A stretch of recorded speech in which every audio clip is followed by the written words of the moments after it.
Lamentações de Jeremias. O livro de Lamentações não tem autor certo. Porém, a tradição diz que o profeta Jeremias, conhecido como o profeta chorão, por sua paixão profunda e duradoura pelo seu povo e sua cidade, escreveu Lamentações. Jeremias dedicou a sua vida ao trabalho de avisar aos judeus do julgamento iminente em consequência de séculos de rebeldia contra Deus, mas não sentiu nenhum prazer no cumprimento de suas profecias. Ele sofreu com o povo, chorando pela dor de uma nação que se tornou indefesa diante do castigo severo. O livro é uma reação da alma, como poucas vezes demonstrada na Bíblia, sobre a destruição de Jerusalém pelo exército babilônico. O livro em si é um poema da alma e uma expressão da ação de um Deus com seu povo. O livro, que começa com uma lamentação, termina acertadamente com arrependimento. A ira de Deus é aceita, mas não sem grande carga de resistência emocional. Poderia Deus agir como inimigo do seu próprio povo e levá-lo a terrores que são penosos até de se descreverem? Mesmo face à justiça de Deus, a agonia e perplexidade do acontecimento são livremente expressas, o que nos mostra que este livro é uma mensagem poderosa em tempos de angústia. Como resultado da idolatria contínua e sem arrependimento de Judá, Deus permitiu que os babilônicos assediassem, saqueassem, queimassem e destruíssem a cidade de Jerusalém. O Templo de Salomão, que tinha existido por cerca de 400 anos, foi totalmente queimado.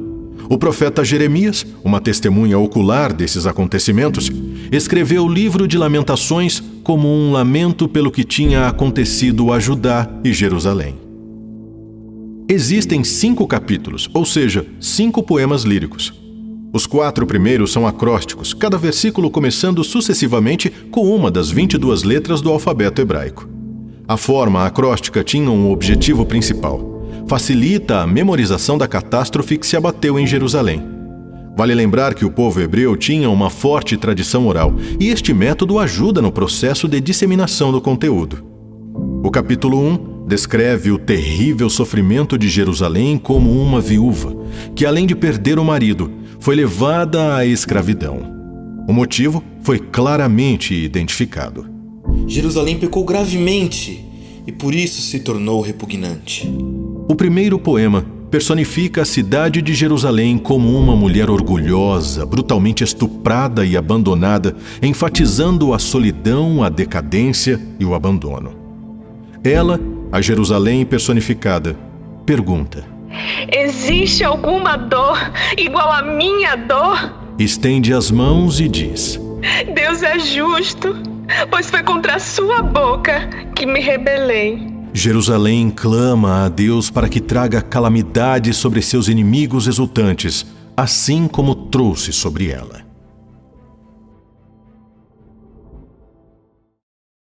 O capítulo 2 fala de Jerusalém como uma mulher velada em luto, chorando no meio das ruínas. É um poema fúnebre. Um poema que fala sobre o papel divino neste castigo. Deus castigou seu povo. O sofrimento não foi por acaso e não foi atribuído a causas naturais ou políticas. Tornou-se o Senhor como um inimigo, devorando Israel. Devorou todos os seus palácios, destruiu as suas fortalezas e multiplicou na filha de Judá o pranto e a lamentação. Como Deus, na sua ira, enublou a filha de Sião.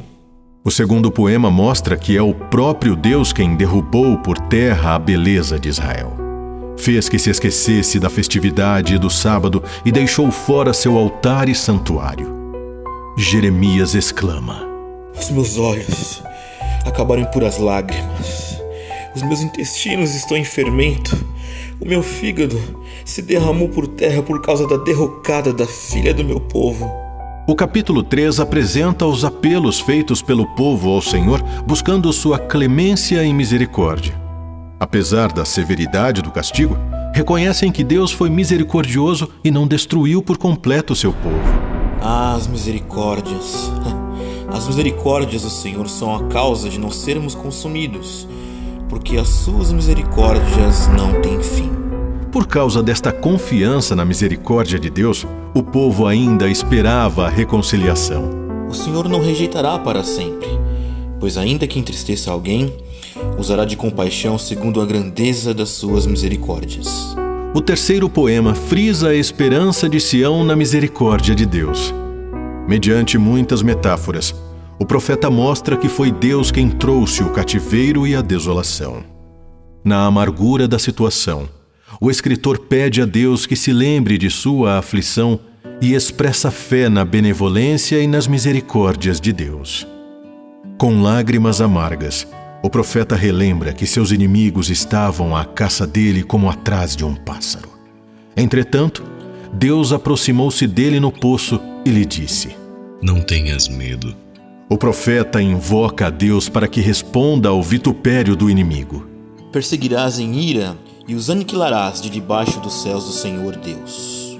O ponto alto do capítulo são os versículos de 21 a 26, ao focalizar a bondade incondicional de Deus, o Senhor Deus.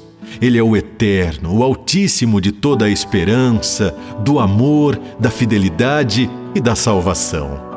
Graças ao grande amor do Senhor é que não somos consumidos, pois suas misericórdias são inesgotáveis.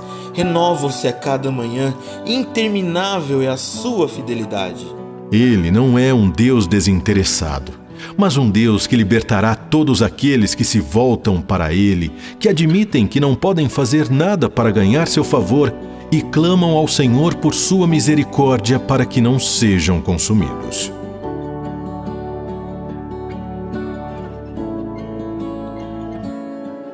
O capítulo 4 é saudosista. Considera o grande sofrimento de Jerusalém, lembrando da glória e felicidade desta cidade em outras épocas.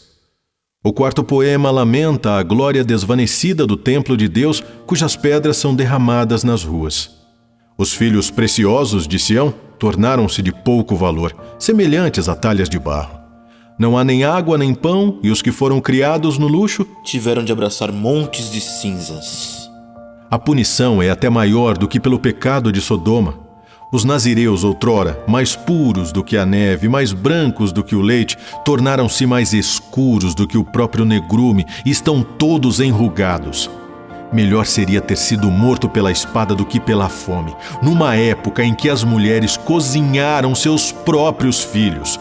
Deus derramou a sua ira ardente. Sucedeu-se o inacreditável. O adversário entrou pelos portões de Jerusalém. E por quê? Por causa dos pecados dos seus profetas, pelos erros dos seus sacerdotes, que derramavam sangue justo. Como é comum nos profetas, os líderes são citados como os principais culpados. Não creram os reis da terra. Foi por causa dos pecados dos seus profetas, das maldades dos seus sacerdotes, que se derramou no meio dela o sangue dos justos. Agora, a única fonte de consolação era saber que haveria a restauração para Jerusalém e também o julgamento das nações ao seu redor. O capítulo 5 descreve o arrependimento do povo clamando a Deus e pedindo perdão. O quinto poema se inicia com uma solicitação para que Deus se lembre de seu povo que se tornou órfão. Representam-se os habitantes de Jerusalém como que falando: seus antepassados é que pecaram e é o erro deles que precisam agora levar. Meros servos dominam sobre eles, que são torturados pela agonia da fome. A exultação de seu coração cessou, e a sua dança se transformou em luto. Seu coração está enfermo. Agora reconhecem humildemente a Deus. Quanto a ti, ó Deus, estarás sentado por tempo indefinido. O teu trono é por geração após geração. E clamam: traze-nos de volta, ó Deus, a ti mesmo, e nós prontamente voltaremos. Traze-nos novos dias como outrora. Todavia, rejeitaste-nos positivamente. Indignaste-te muito conosco. Lamentações expressa a completa confiança de Jeremias em Deus. Na mais extrema angústia e esmagadora derrota, sem haver absolutamente esperança de conforto de alguma fonte humana, o profeta aguarda a salvação da mão do grande Senhor do universo. Lamentações deve gerar em todos os verdadeiros adoradores a obediência e integridade, dando ao mesmo tempo aviso temível concernente àqueles que desconsideram a revelação de Deus por meio de sua palavra.